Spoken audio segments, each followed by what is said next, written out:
Um taxista foi assassinado a tiros no final da tarde de hoje em Salvador. O crime aconteceu na Avenida Centenário, uma das mais movimentadas da capital. Segundo testemunhas, a vítima foi surpreendida por 2 homens em uma moto enquanto trabalhava. A polícia ainda não tem pista dos assassinos, mas acredita em execução. 3 pessoas ficaram feridas em um test drive que terminou em acidente na capital. A caminhonete onde elas estavam capotou e caiu em uma ribanceira no fundo de um canteiro de obras da Avenida Paralela. Todas as vítimas tiveram ferimentos leves. O veículo custa R$130 mil, mas está no seguro. Uma manifestação de motoristas e cobradores de ônibus deixou o trânsito lento na região do Campo Grande, centro de Salvador. Cerca de 200 trabalhadores saíram em passeata até a prefeitura. Eles querem reajuste salarial de 38%, entre outras reivindicações.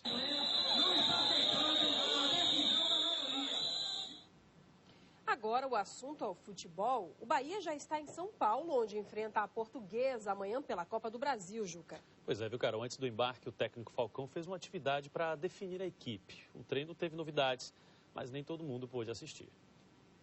Acesso ao Fazendão só para a galera em serviço ou para os jogadores e seus carrões. Estou a torcida olhar de longe e lamentar. Nós temos Simões Filho, pegamos 2 ônibus para ver o treino e a gente encontra aqui os portões fechados. Isso é injusto. Em uma época em que a tecnologia permite que qualquer pessoa, em qualquer lugar do mundo, tenha acesso a um jogo do Bahia e possa estudar seu esquema tático e possíveis variações, o técnico Paulo Roberto Falcão prefere um estilo mais às antigas e proibir o acesso dos jornalistas a boa parte do treino. Quando ficou tudo liberado, já não dava mais para mostrar muita coisa, mas esta imagem valeu pelas demais. Souza, o careca artilheiro do tricolor na temporada, estava em campo. É um jogador importante dentro de campo e fora de campo, porque exerce uma liderança junto com a gente. E é o nosso artilheiro, é o nosso homem-gol, que geralmente tem empurrado a bola para dentro. E eu sinto que os jogadores confiam nele. Ninguém encontrou Moraes, que machucado, desfalca o time no jogo contra a Portuguesa em São Paulo. O que vai ser feito no meio de campo e nas laterais, nem o técnico quer revelar em entrevista.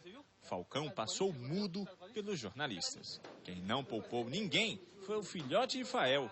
O menino tem jeito para ser aquele atacante arisco que não deixa ninguém, nem o papai, sossegado. Marcar o Faelzinho é mais difícil, né?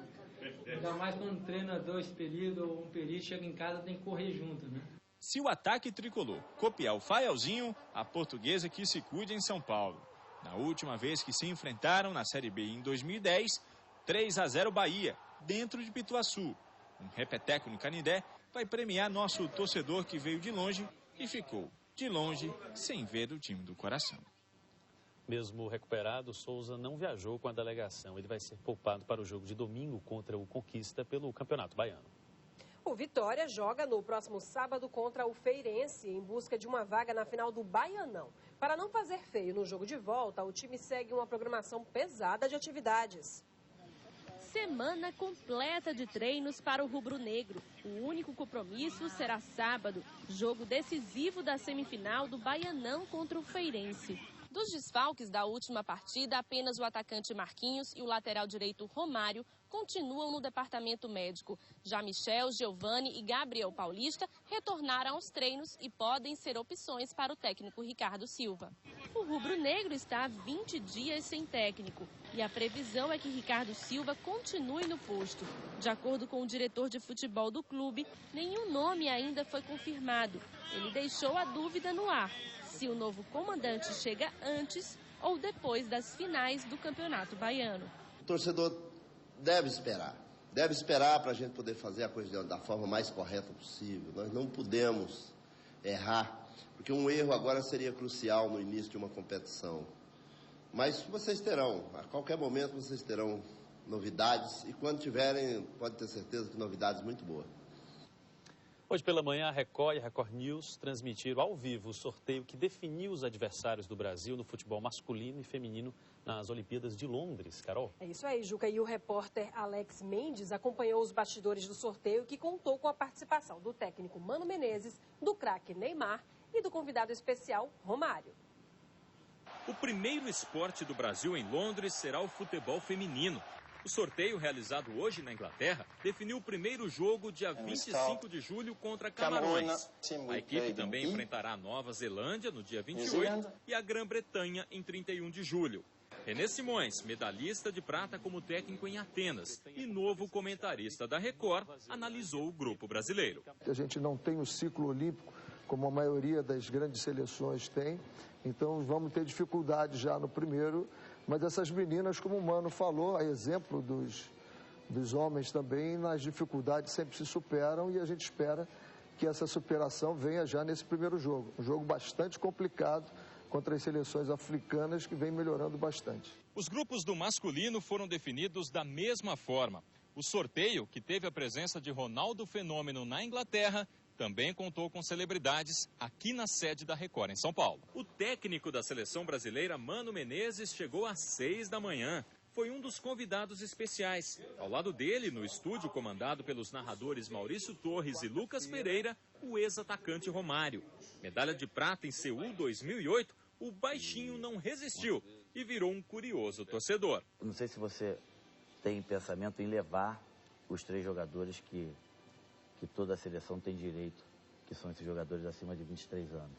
O treinador respondeu que vai levar os 3 jogadores com mais de 23 anos. Não revelou os nomes, mas mostrou preocupação com o setor defensivo. Nós certamente teremos um zagueiro entre as 3 vagas acima de 23 anos.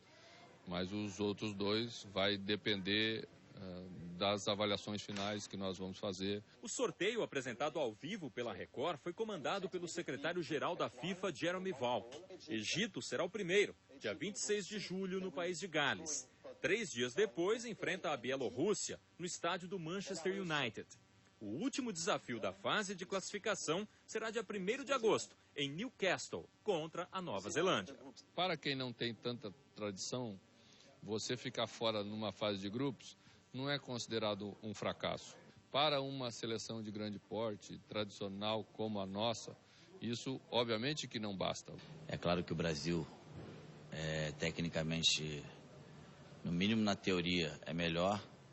Tem a obrigação, inclusive, de se classificar e, inclusive, também em primeiro lugar. Neymar também acompanhou o sorteio ao vivo na Record. De Santos falou sobre os adversários que devem enfrentar. Conheço bem pouco de cada seleção.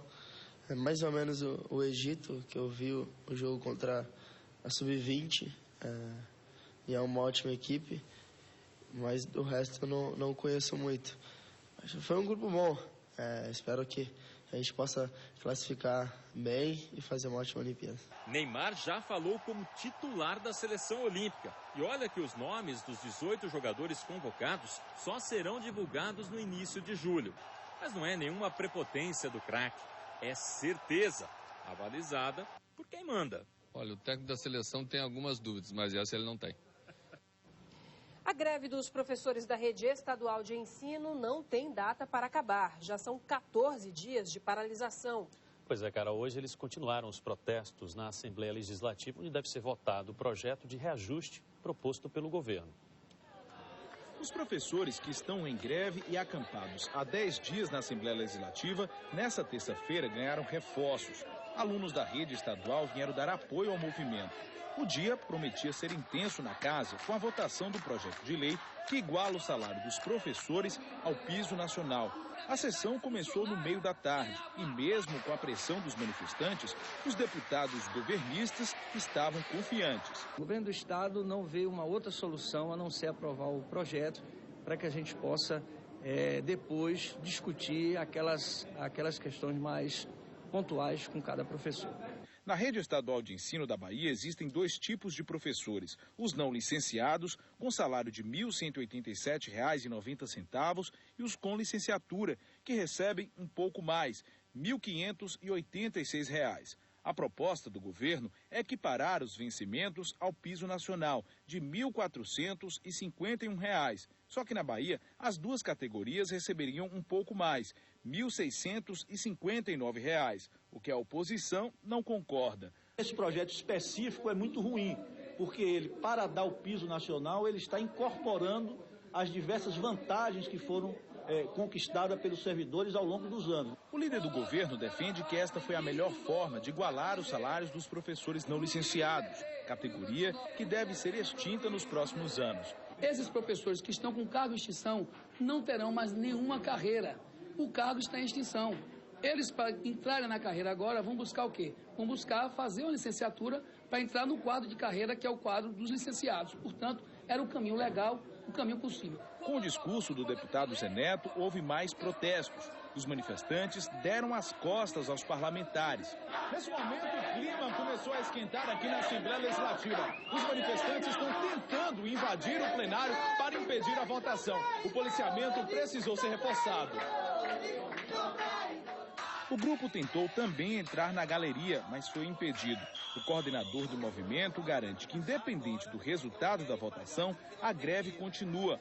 Os professores querem um aumento real de 22,2%. Nós queremos que o governo abra as contas, sente com a PLB, com os nossos auditores, para que ele possa dizer como vai pagar os 22. Nós vamos continuar aqui acampado em greve por tempo indeterminado. Neste momento, a sessão na Assembleia foi suspensa para o jantar dos deputados. A expectativa é de que o projeto comece a ser votado ainda esta noite. Daqui a pouco, o policial é executado em Barreiras, no oeste do estado. E ainda conheça os benefícios e os perigos das plantas utilizadas como medicamentos. Agora, imagens ao vivo da Torre da Record Bahia. Este é o dique do Tororó, em Salvador, com o trânsito tranquilo, sem engarrafamentos. 8 horas, 18 minutos. O Bahia Record volta daqui a pouco.